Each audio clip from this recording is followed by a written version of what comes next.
Sir, in case we find out that those fishermen, Chinese fishermen, were really fishing in our EEZ, what will we do? That's speculation.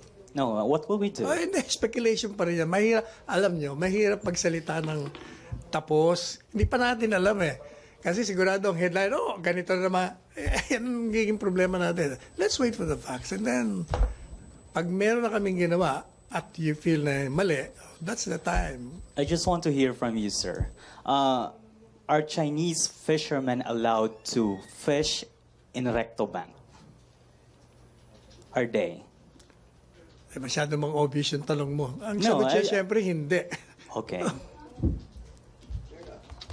Of course. Pero Thank hindi you. pa natin alam kung nag-fish sila doon. Yun na nga ang sinasabi ko sa'yo. Hindi pa natin alam.